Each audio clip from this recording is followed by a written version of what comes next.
Je ne me souviens plus exactement quand j'ai vraiment entendu parler du Mundaneum et d'Otley pour la première fois. Je me souviens d'avoir vu à la station de métro Rogier des panneaux qui indiquaient Mundaneum et j'allais voir au bout d'un couloir, mais la porte était close. Il n'y avait plus rien depuis longtemps, mais ce nom me parlait. Et quand nous avons fait avec François l'album L'Archiviste, qui est sorti en 1987, on était déjà fasciné par ces univers de papier, d'accumulation, de secrets des documents. Et donc, quand nous avons commencé à nous documenter sur Paul Otley, à entendre parler de lui et à en parler autour de nous, en essayant d'obtenir des renseignements à gauche, à droite, les gens croyaient qu'on avait inventé ce personnage. Les premières fois qu'on parlait de Paul Otley et du Mundaneum et qu'on racontait cette idée d'une archive universelle, d'un classement généralisé, beaucoup de gens croyaient que Otley était un personnage de fiction trop beau pour être vrai. Et nous, on a vraiment essayé d'en savoir plus. On avait fait avec Wilbur Legube un petit sujet de télé et puis on a suivi les tribulations de ces archives qui avaient connu un destin terrible.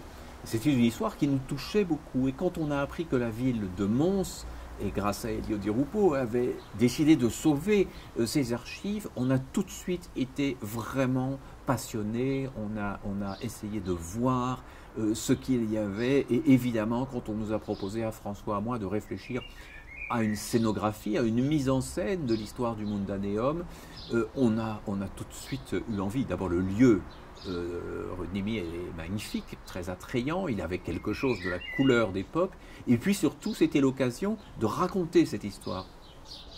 Aujourd'hui, Otley est connu dans le monde entier, particulièrement dans le monde anglo-saxon. Mais au moment où on a fait la scénographie avec François, Otley était oublié.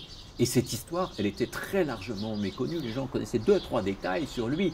On avait presque l'impression d'un collectionneur de vieux journaux. Et donc, il fallait d'abord découvrir nous-mêmes beaucoup d'aspects de cette histoire, l'incroyable aventure des fichiers, de cette envie de rassembler des informations sur des publications de tous les temps et de tous les pays, cette aventure-là. Et puis, la désolation qui avait fini par survenir, les tribulations de ces archives, le Mundaneum devenu, comme on le disait, le juif errant de la documentation mondiale, toute cette histoire-là, avec ses beaux côtés et ses côtés tristes, il fallait d'abord que nous la comprenions.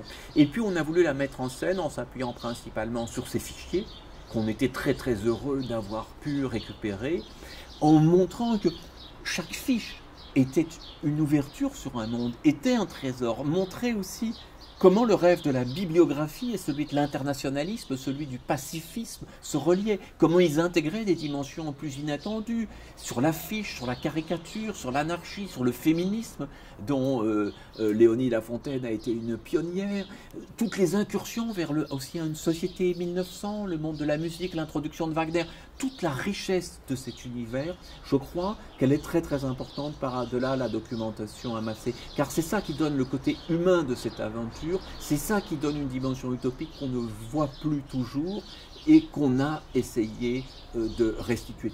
Et ce qu'il y a de touchant, ce qu'il y a d'extraordinaire et la magnifique coïncidence entre l'installation du Mundaneum à Mons et la redécouverte d'Otley, ce qui s'est passé, c'est que le progrès de l'informatique, le progrès d'Internet, le progrès de Google et toutes ces choses ont fait que les intuitions d'Otley, qui semblaient vieillottes, ringardes, utopiques au mauvais sens du terme, tout d'un coup sont devenues prophétiques, prémonitoires et contemporaines. Et on a assisté évidemment à la grandeur du nom d'Otley, l'accroissement de sa réputation au fil des ans, à mesure que Otley devenait plus utile. C'est-à-dire qu'au début, c'était un homme qui avait collectionné des vieux papiers, des documents de toutes sortes, qui avait inventé la fiche, qui avait inventé une méthode de classement, d'accord.